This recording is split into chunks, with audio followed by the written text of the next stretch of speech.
आई भैया वाह एक बार पुनः आप सभी श्रोता बंधु के बीच में एक ऐसा विरहा तो नहीं है, आज प्रदेश ही नहीं बल्कि पूरा देश गम में डूबा है। हमने अपने देश का एक हीरा खो दिया। अभी बीते दिनों में ही 28 जनवरी को एक दुर्घटना हुई। प्लेन हादसा में महाराष्ट्र के उप मुख्यमंत्री अजीत पवार, जो हम सब के बीच में नहीं है, उस प्लेन हादसे में 5 लोगों की मौत हुई। यह बिरहा गाने का तो मन नहीं कर रहा है, लेकिन एक जिम्मेदारी होने के नाते आप सभी के बीच में श्रद्धांजलि स्वरूप एक गीत भेज रही हूं। और जो यह हादसा हुआ ये एक अनहोनी है कि कोई साजिश। मैं अपने बिरहा के माध्यम से पूरी सच्चाई आप लोगों के बीच में भेजने का पूरा प्रयास करने चल रही हूं। इस बिरहा को, इस गीत को पूरा सुनिएगा, सच्चाई से आप लोग रूबरू हो जाएंगे। 4 लाइन भूमिका में कवि जी बड़ी ऊंची बात लिखत हवन। कैसे भैया?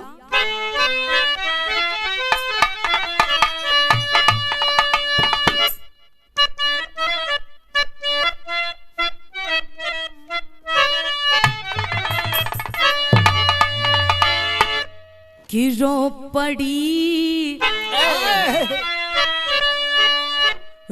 पड़ी ये धरा, रो पड़ाया सुमा,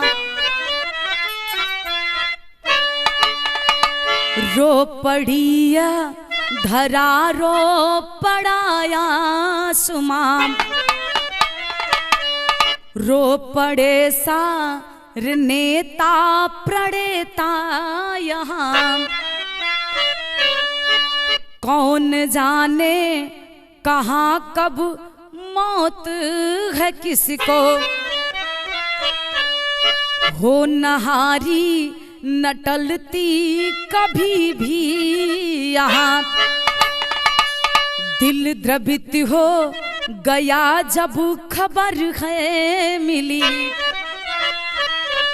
टीवी अखबार में जब की फोटो आया, अलविदा कह गया एक हीरा रतन,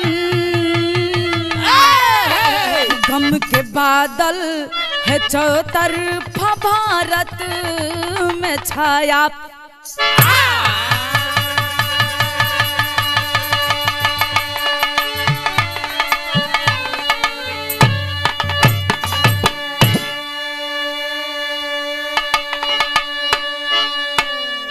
इस भयानक दुर्घटना को देखकर जब ये सोशल मीडिया के माध्यम से पूरे प्रदेश नहीं बल्कि पूरे देश में खबर फैल जाती है बाबूजी, ये धरती आसमान ये प्रकृति भी रो पड़ती है। इतना भयावह दुर्घटना हुआ इस प्लेन हादसा में। जब ये टीवी अखबार फोटो के माध्यम से खबर लोगों के बीच में आई है, पूरा देश में सन्नाटा सा छा गया। ये 4 लोग जो थे, ये 5वां इंसान महाराष्ट्र के डिप्टी सीएम अजीत पवार, ये एक नेता, एक राजनेता, एक विधायक ही नहीं, एक सच्चे और अच्छे नागरिक भी हैं, जो लोगों के बीच में उठने बैठने का हमेशा प्रयास करते थे। ऐसे नेता, ऐसे राजनेता को खोकर आज ये देश गम में डूब गया बाबूजी। आइए इनके बारे में कुछ बताते हैं, इनकी कहानी, इनकी जीवनी। लेकिन बिरहा में एक लाइन गजल के नमूना है गुरुजी। कैसे?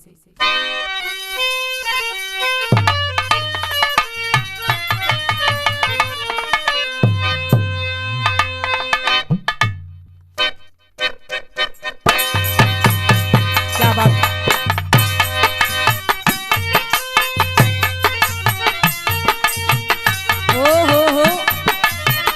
अरे बाबा,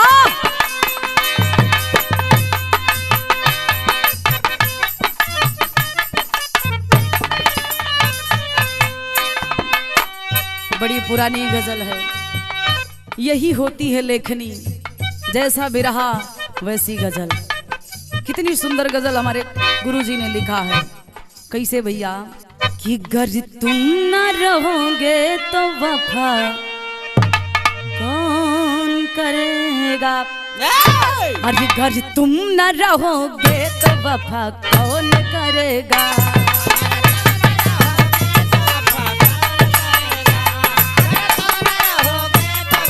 सही हो।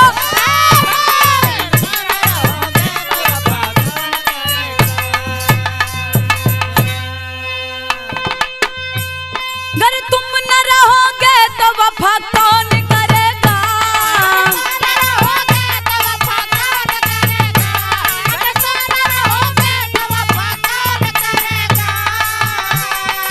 गर तुम न रहोगे तो वफा कौन करेगा।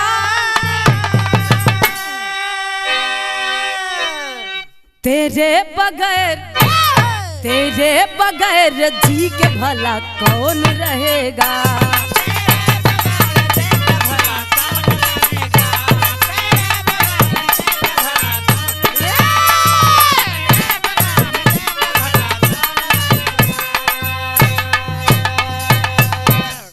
लेकिन बिरहा के अंदर कवि जी बड़ी ऊंची लाइन लिखत हुवन, हंसना रोना मरना जीना ये हमारे हाथों में नहीं है। इसीलिए लिखना पड़ा गुरु जी को। क्या क्या बात कि हंसना रुलाना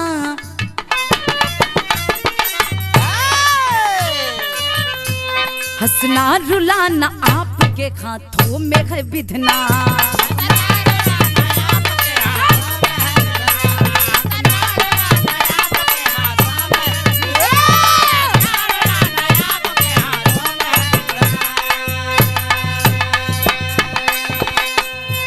हंसना रुलाना आपके हाथों में है विधना।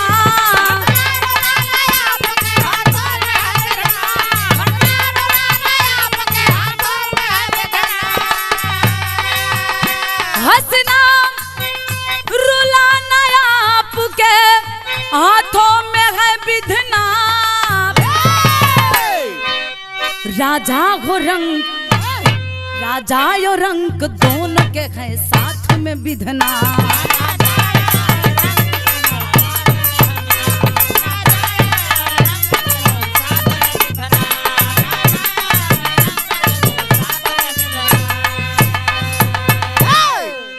हंसना रुलाना दोनों आपके हाथ में है विधना।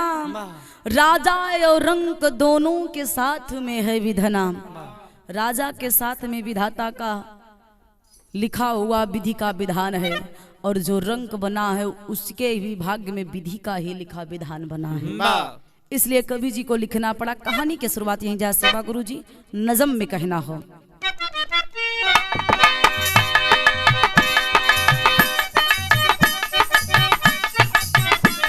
क्या बात।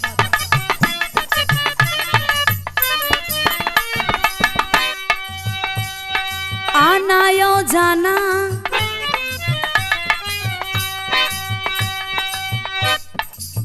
आना यो जाना मृत्यु लोक की हकीकत है।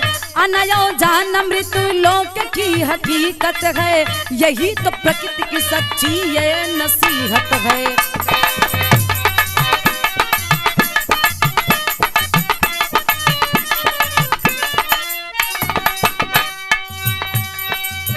प्रांत महाराष्ट्र का एक लाल काम कर डाला। प्रांत महाराष्ट्र का एक लाल काम कर डाला। बना है राजनीति का जो आज मतवाला।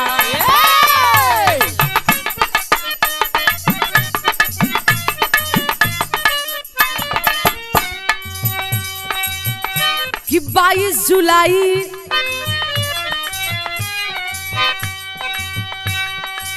22 जुलाई 1959 जबकि आया है। 22 जुलाई 1959 जबकि आया है।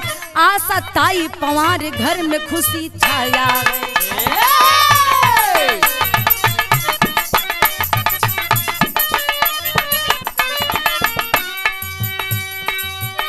पिता अनंतराव, पिता अनंतराव खुशी तब मनाए हैं, पिता अनंतराव खुशी तब मनाए हैं, अजीत पवार को गोदी में जब खिलाए हैं।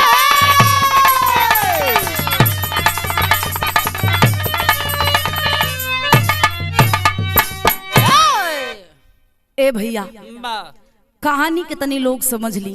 कहानी प्रांत महाराष्ट्र के अंदर एक इलाका अहमदनगर देवलाली में स्थित एक परिवार, जिस परिवार के मुखिया का नाम बताया जाता है आनंतराव, पत्नी का नाम आशाताई पवार। बड़ा खुश हुआ ने भैया, परिवार में एक खुशी आई बा। खुशी का रही 22 जुलाई सन 1959 में ये आशाताई माँ बनती है। के जन्म लेलस?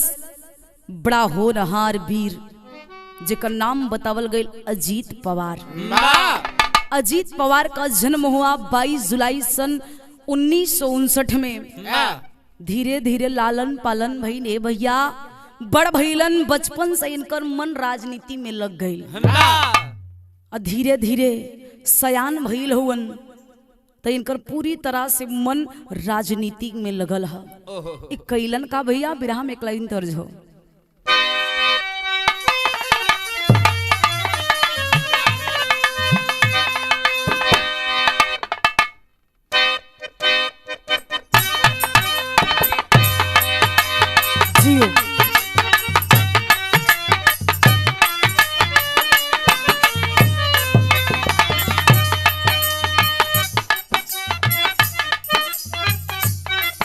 हाय हाय हाय,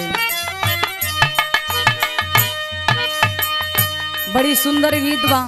कोनो दुल्हन अपन परेशानी बतावत या कहे,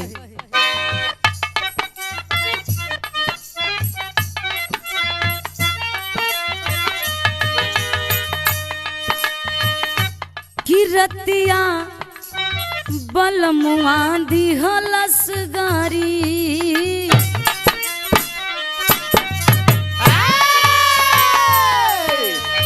रतिया बलमुआ दिहलस गारी, तरकारी बिना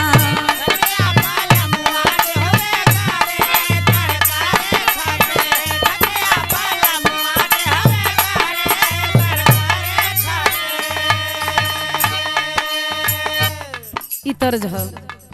लेकिन अजीत पवार धीरे धीरे राजनीति में पूरी तरह से लग गया, मन लगा है। अब चुनाव के तैयारी करत हुवन। अजीत के प्यार से लोग दादा कह के बुलावे। कैलन का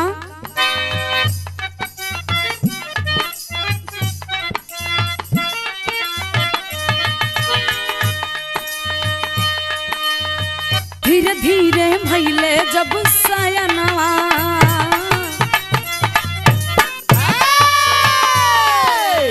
धीरे धीरे भइले जब सयनवा, लालनवा दादा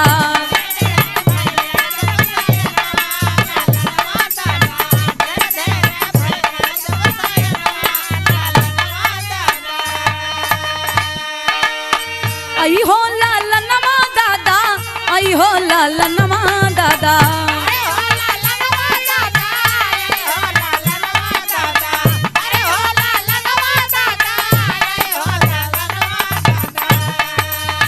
आई हो, लालनवा दादा आई हो, लालनवा दादा। धीरे धीरे भइले जब सयनवा, लालनवा दादा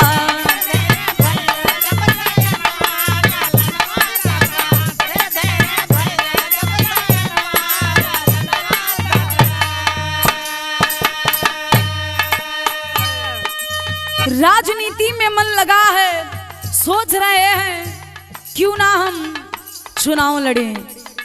इनके मन में ये बातें धीरे धीरे बैठने लगी। लोगों के बीचों में चलने का ये काम किया करते थे। जब लोगों के बीच में गए तो लोगों का सुझाव मिला तो करते क्या है, सही हो। अजित पवार राजा नितिया में आए,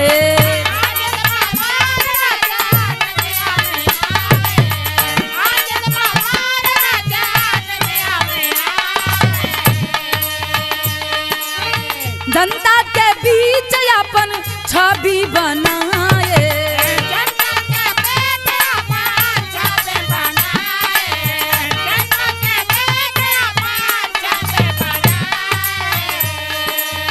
मंत्री विधायक बन दिखाए, मंत्री विधायक बन दिखाए लालनवा दादा।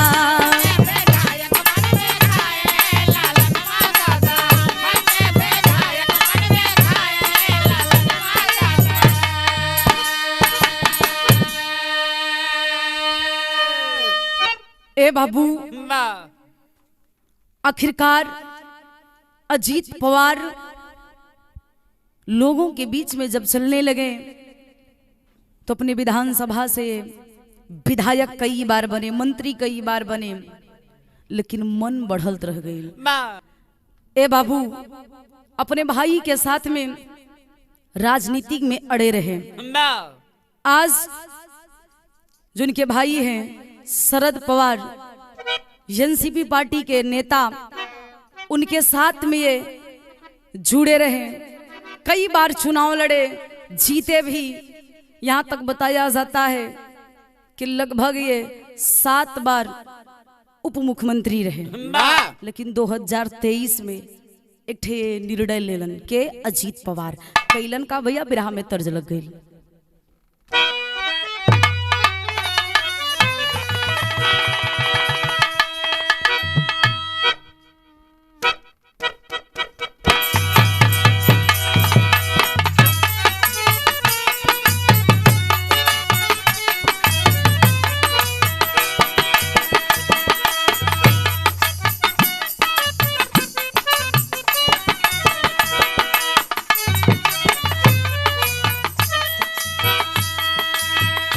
अपना अखिया में कजरा लगा के,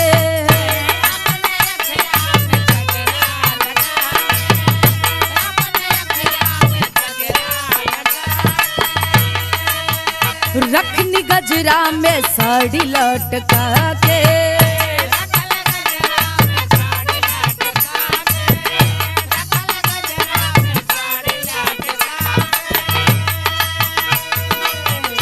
हमर पाउडर की रीम लगे हो जाता डी, हमर पाउडर करे लगे हो जाता डी, हमर पाउडर करे लगे हो जाता डी, हमर पाउडर की रीम लगे हो जाता डी, बाकी ये कहीं जगहिया मखाली सैया बिन दुनिया के डाली राजा बिन दुनिया।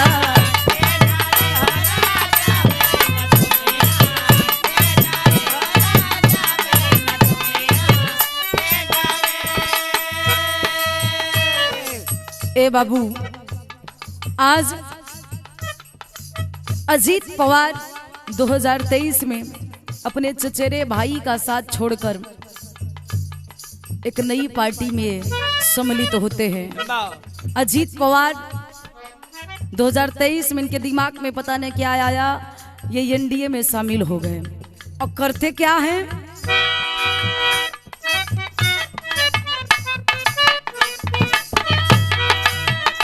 अपने मन के वो सपना सजाए,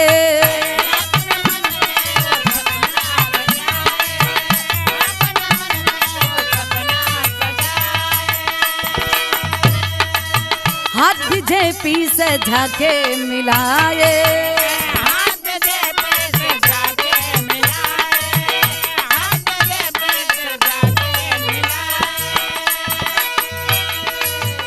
डिप्टी सीएम बने मन के सपना सजे,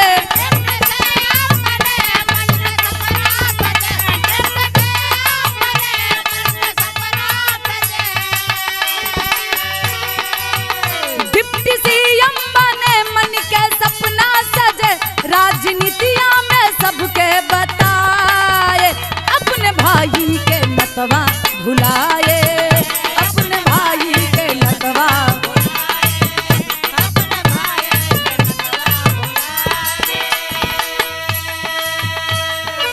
2023 में बीजेपी से हाथ मिला के बाबूजी 2024 के चुनाव के बाद ये फिर से डिप्टी सीएम बनते हैं। एक अलग प्रकार की खुशी है, चल रहा है काम, किसी प्रकार की दिक्कत नहीं है, लेकिन करते क्या हैं?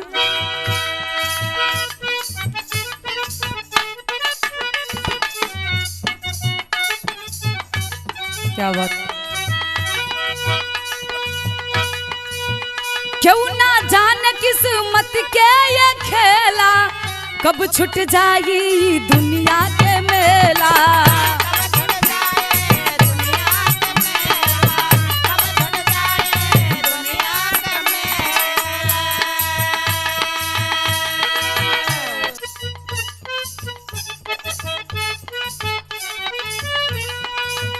डिप्टी सीएम बने मन के सपना सजे,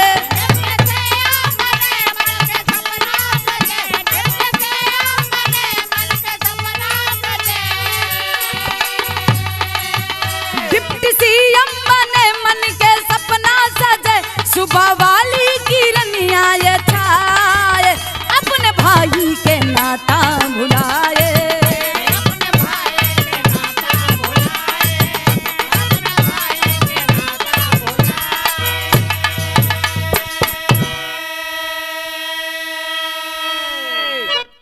ए भैया, भाई के रिश्ते को, भाई के व्यवहार को भूल करके आज ये बीजेपी से हाथ मिलाकर डिप्टी सीएम बन के लोगों के बीच में अपना कारोबार कर रहे हैं, अपनी राजनीति में अड़े हैं, लेकिन किस्मत का खेला कोई नहीं जानता। आज अजीत पवार को जाना कहाँ है? बारामती विधानसभा, पुणे जिले के अंतर्गत एक विधानसभा है, जिस विधानसभा का नाम बताया जाता है बारामती। बारामती में बताया गया इनका 4 सभाएं थी जो 28 जनवरी को ही करना था। ये जाते हैं किससे भैया? बिरहा में एक लाइन तर्ज लगल,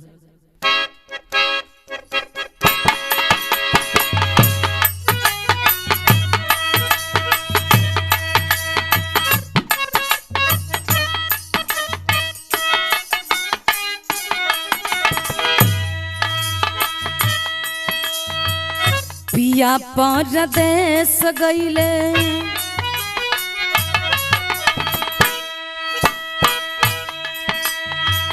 पिया परदेस गईले, तार लागे टोपिया में।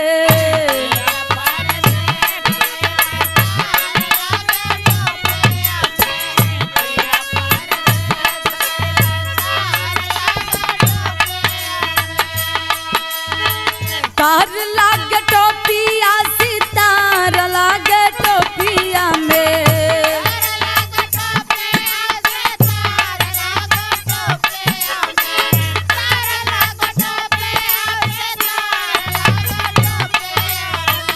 पिया परदेस गईले, तार लागे टोपिया में।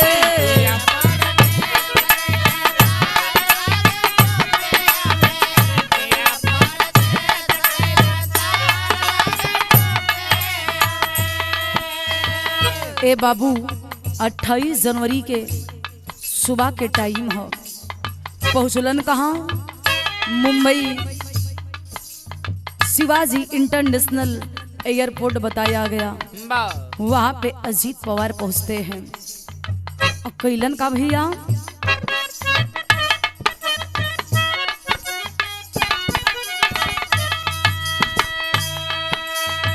मुंबई से होई के तैयार चली भइले।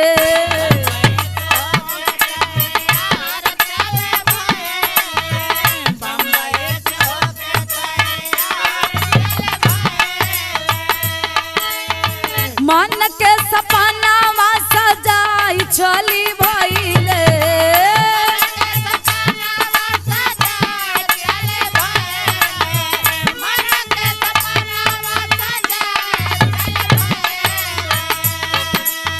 मन के सपनावा सजाई चली भइले, मुंबई से होई के तैयार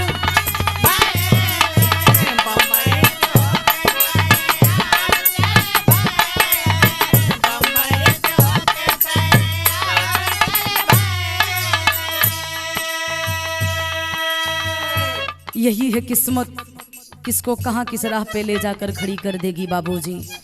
आज तैयार वन मन में खुशी बा, चुनाव के बारे में कुछ जानकारी अपने विधानसभाओं में जगह जगह पे सभाएं लगा कर करना चाहते थे। एक अलग प्रकार की अंदर खुशी है कि मैं जाकर कुछ लोगों के बीच में अपनी बातों को रखूंगा।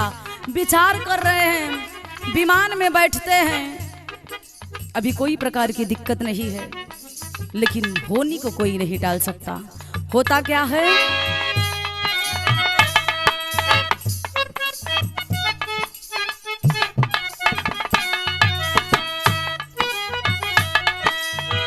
अट्ठाईस जनवरी राहल सुबह कैसा मैया,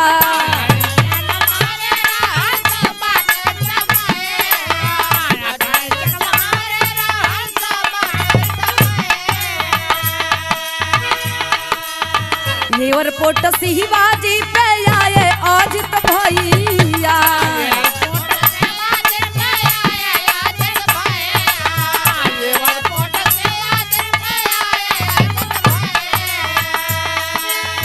होई के विमान पे सवार चली भइले, होई के विमान पे सवार चली भइले, मन के सपनावा सजाई चली भइले।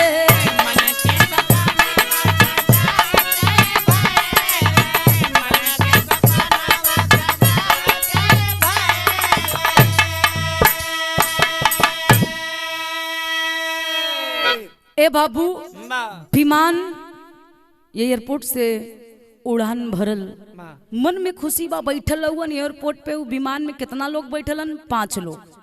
विमान पायलट जेकर नाम बतावल गया सुमित कुमार, और को पायलट सांभवी पाठक, और जो अजीत पवार के साथ में गई थी जौनपुर की एक बेटी 25 वर्षीय पिंकी माली बताया गया जिसका नाम, और एक व्यक्ति जो उनके साथ में गया था अजीत पवार के, उसका नाम बताया गया विवित यादव।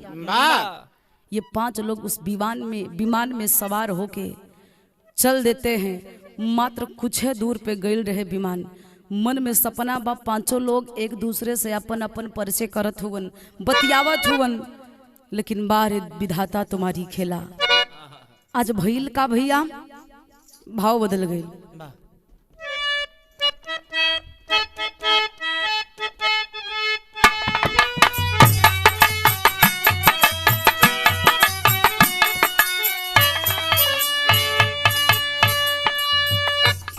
ए भैया तर्ज के छोड़ी, आज जब विमान उड़ल बा तब 5 लोग एक दूसरे से बतियावत हुवन।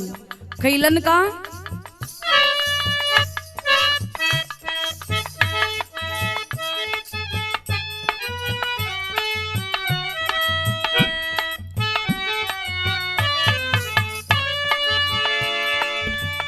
उड़ल जब विमानवा देखा चूमेला गगनवा हो ललनवा दादाना,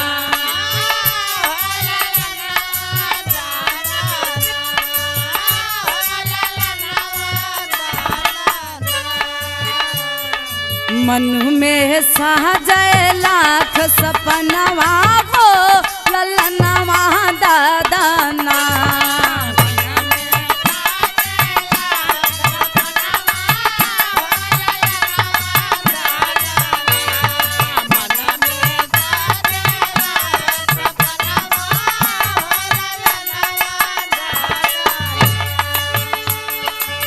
लाख सपना बस सोचते सोचते बारामती एयरपोर्ट पे नजदीक आइल बा विमान। ए बाबू, बतावल गईल मुंबई से बारामती के दूरी 256 किलोमीटर बताया गया। बारामती एयरपोर्ट पे जब विमान नजदीक आइल है, पायलट सुमित जो वहां के निर्देशक थे बताते हैं कि जो आपका रनवे है हमें पूरी तरह से दिखाई नहीं दे रहा है। निर्देशक के द्वारा एक निर्देश दिया जाता है कि अगर आपको नहीं दिखाई दे रहा तो आप फिर से यू टर्न कीजिए। ए बाबू, सुमित कुमार फिर से विमान को यूटर्न करके उड़ाकर निर्देशक के अनुसार चलते हैं। अकेलन का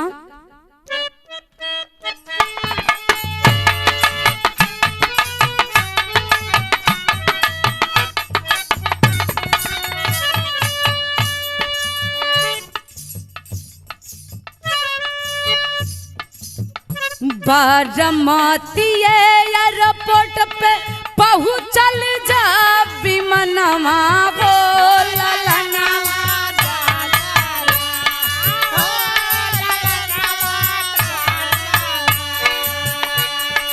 पायलट पागल भइले मनवा बोलनवा दादा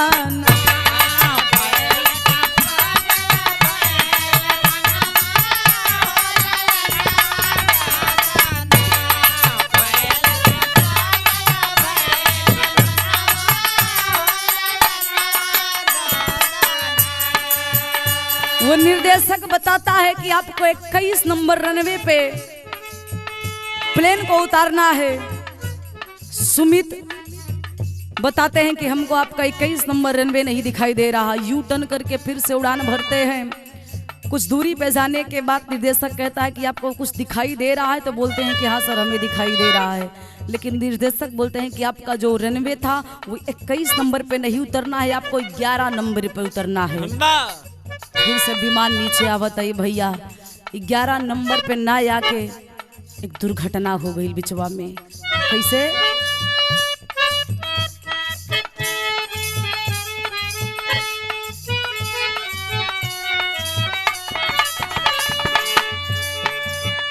एयरपोर्ट के पास गिरल जाई के विमानवा बोलनवा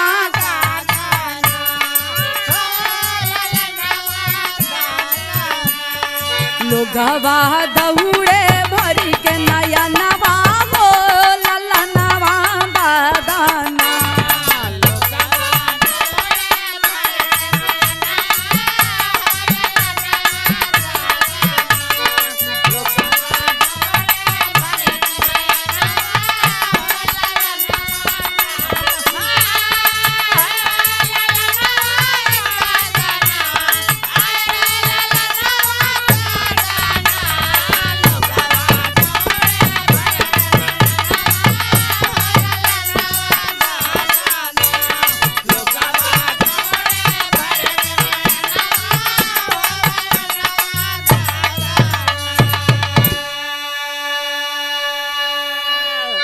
वो विमान बाबूजी 11 नंबर रनवे पे ना उतर के बल्कि सीधे ही आके एक खाई में गिर जाती है। आसपास के लोग खड़े हैं, देखते हैं, दौड़ कर जाते हैं। लेकिन गिरला के बाद ए भैया इतना भयानक विस्फोट भइल, 1 2 ना बल्कि 4 बार तेजी से विस्फोट भइल है। लोग जुटल हुवन, बचावे की कोशिश करत हुवन कि जो विमान में बैठे लोग हैं उनको निकाल लें, बचा लें। लेकिन आग की लपटें इतना तेज हो गई, किसी की हिम्मत नहीं पड़ी कि जाके विमान से लोगों को निकाल लिया जाए। ए बाबू खबरिया फैलल कहमा बा, बड़ी पुरान तर्ज हम।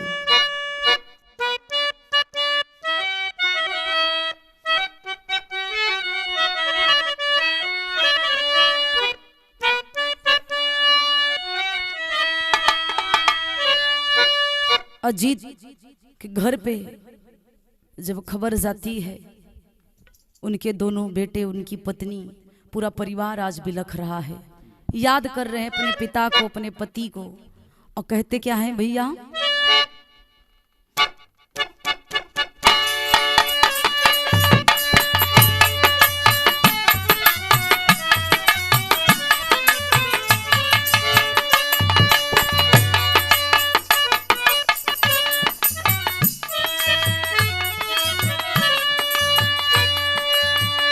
कि हमरे दादाजी,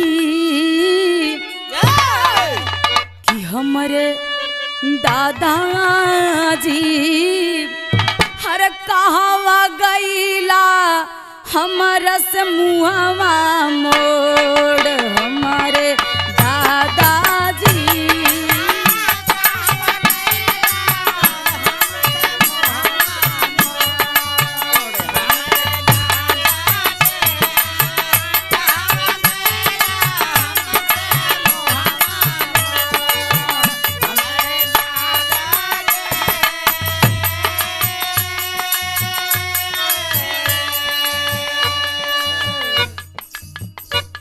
प्यार से अजीत पवार को दादा कहते थे। रो रहे हैं।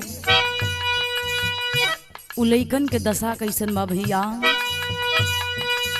अरे बिलखे पार्थ यो जय सुगनमा, हर बिलखे पार्थ यो जय सुगनमा, दिहला दिलवा तोड़ हमारे दादाजी।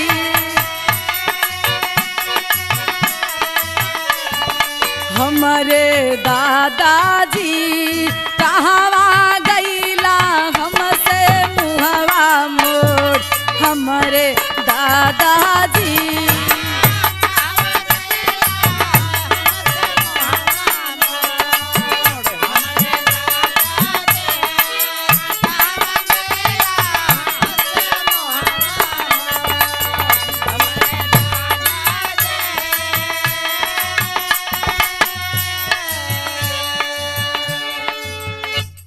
रो रहे हैं अजीत के दोनों बेटे। पहले बेटे का नाम, बड़ बेटे का नाम बताया गया पार्थ और दूसरे बेटे का नाम बताया गया अजय। ए भैया, पत्नी के नाम सुनित्रा बतावल गई, जो कि पत्नी भी राजनीति में पूरी तरह से निपुण थी। आज रो रही है, अपने नायक को, अपने पति को ढूंढ रही है कि जिन्होंने हमें मार्गदर्शक बन के हमको मार्ग दिखाया, राजनीति करना सिखाया, आज अचानक हमको छोड़कर कैसे चले जा सकते हैं। रो रही है बाबूजी। कहती क्या,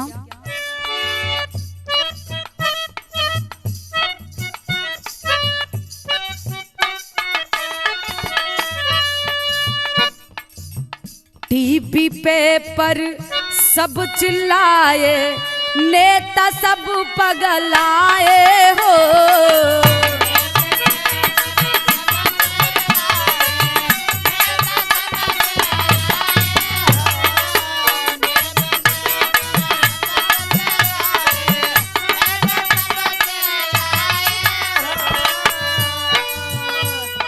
हित मीत सब घटना स्थल,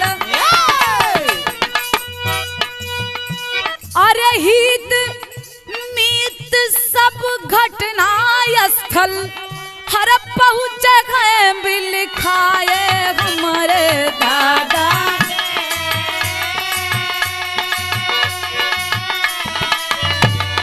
हमारे दादाजी कहवा गईला हमसे मुहवा मोड़, हमारे दादाजी।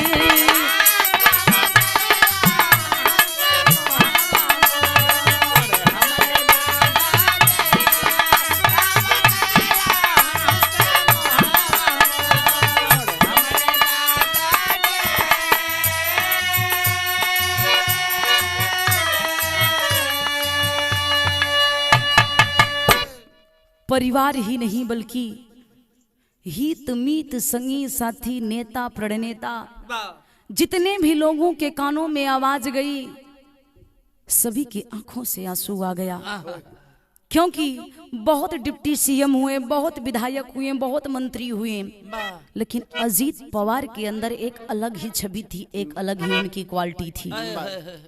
पूरे महाराष्ट्र में जिनका जलवा था, जिनके नाम का रुतबा था, लोग मानते थे, दिल से मानते थे, भय के कारण नहीं, उनको दिल से सम्मान करते थे, मानते थे। ए बाबू, सभी की आंखों में आंसू है। पूरे देश में ये खबर फैल जाती है। होता क्या है, विरह में टेरी के लाइन में कह के पड़ल,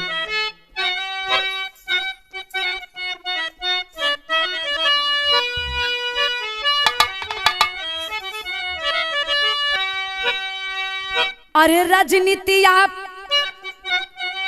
अरे राजनीतिया सुनी दादा के बिना, अरे राजनीतिया सुनी दादा के बिना, तब बिलखे सब ही नेता छुटी गईले संगतिया, यार संगतिया, यार संगतिया।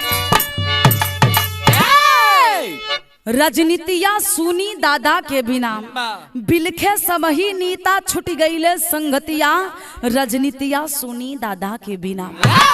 सभी लोग बिलख रहे हैं, रो रहे हैं। कितना अच्छा दोस्त, एक नेता आज हम सब के बीच में नहीं है। एक मार्गदर्शक हुआ करते थे अजीत पवार। वाह सभी याद कर रहे हैं, लेकिन चारों तरफ गम के बादल घिर गए। बिरहा में पोहपट में कहीं के पड़ल।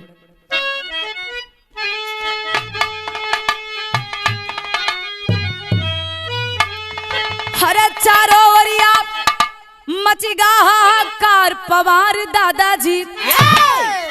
अरे चारों ओरिया मचिगा हाहाकार पवार दादाजी। तब बिलखत बाटे पूरा यज परिवार पवार दादाजी।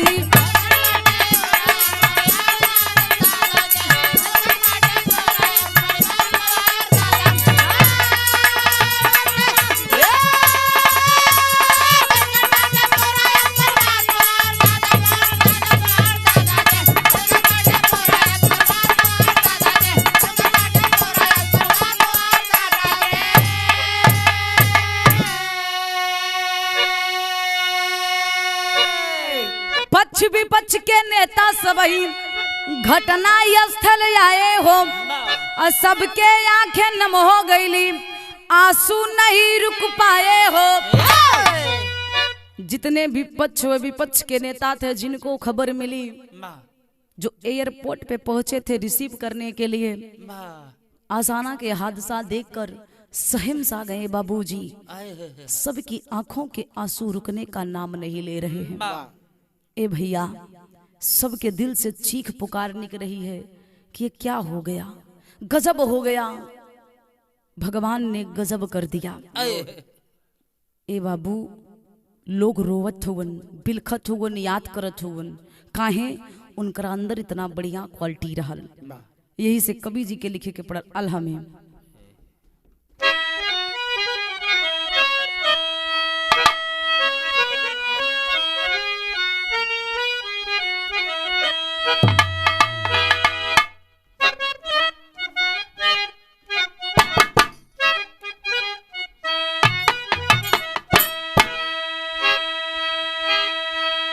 कि अनमोल जिंदगिया, अरे अनमोल जिंदगिया होला होला दुनिया में भैया।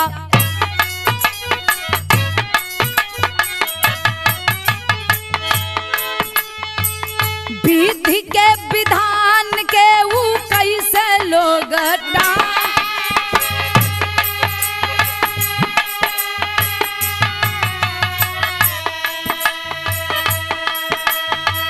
पार्थिव शरीर आयल खून कैसा हरिया बाबू।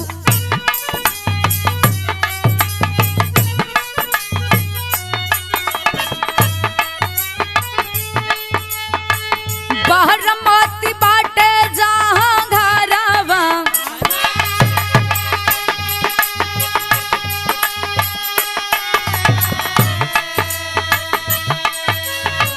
विद्या प्रतिष्ठान में आइल बाट लसिया भैया।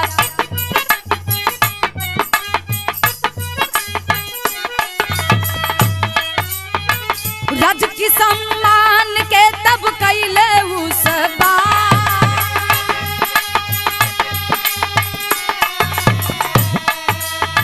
जय हो ललनवा मुख में आगिया लगाए बाबू।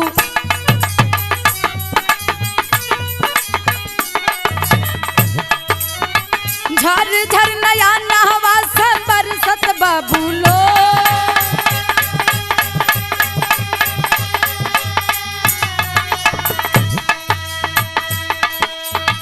पिंकी माल जावन जाना पूरा के निवासी भैया।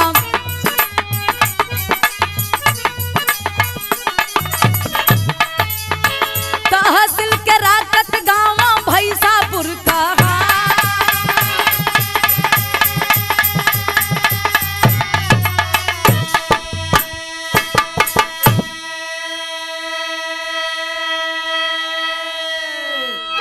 ए बाबू, अजीत पवार के पार्थिव शरीर को सम्मान के साथ पुणे शहर बारामती में लाया गया।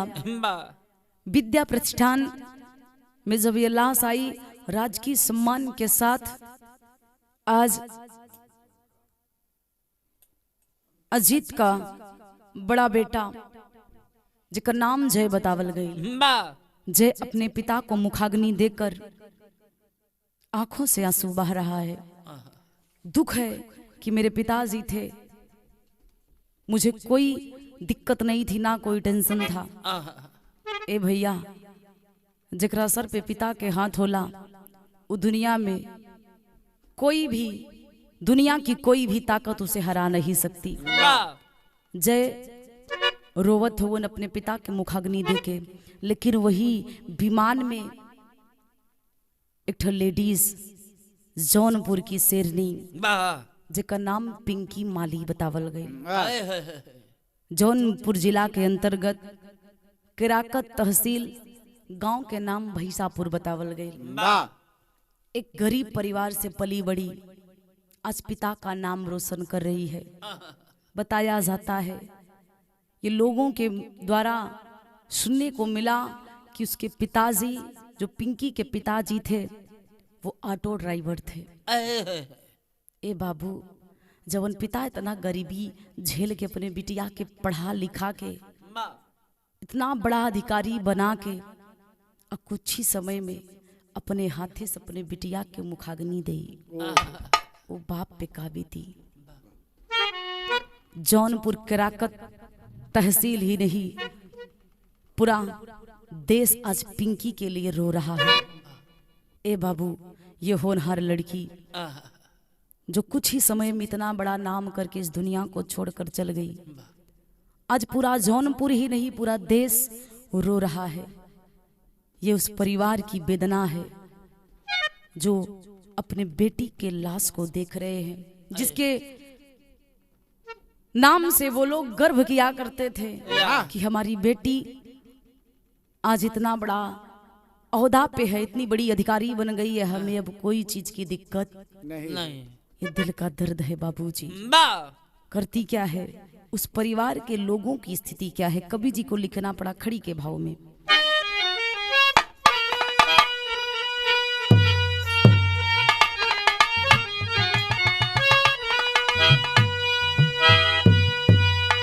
अरे अजीत संगे हे बाबू पिंकी के गईल बा जनवा, अरे अजीत संगे पिंकी के अब गईल बा जनवा, तभी लिखे बाप महतरिया न माने मनवा।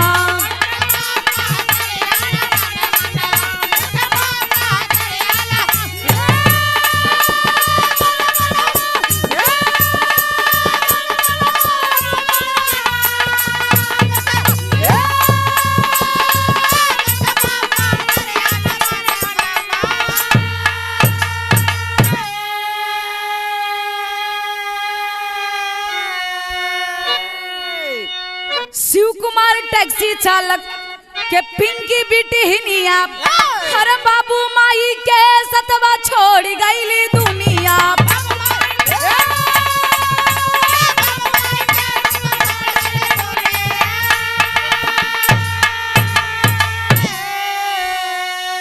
हर पांचों जन के अलहरे में गईल बा जनवा, तबिल के बाप महतरिया न माने मनवा।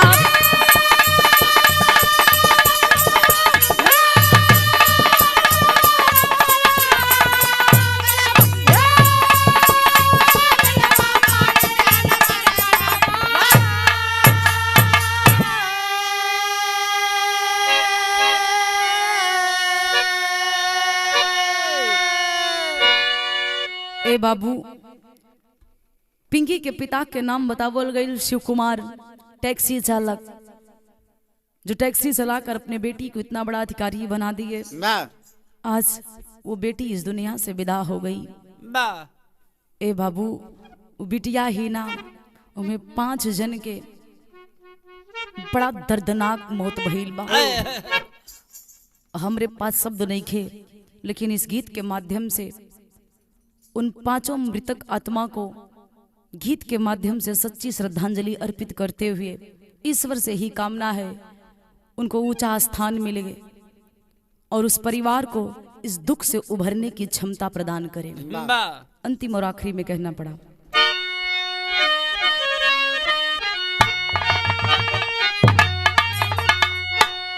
गुरु बिहारी गुरु गणेश गुरु रामलाल गुणकारी,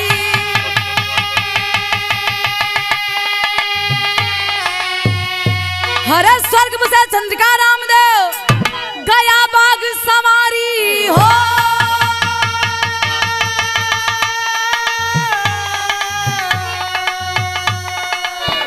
कि राजनीति आप सुनी दादा के बिना, ज्योति ओम प्रकाश माया के बनल जगतिया, राजनीतिया सुनी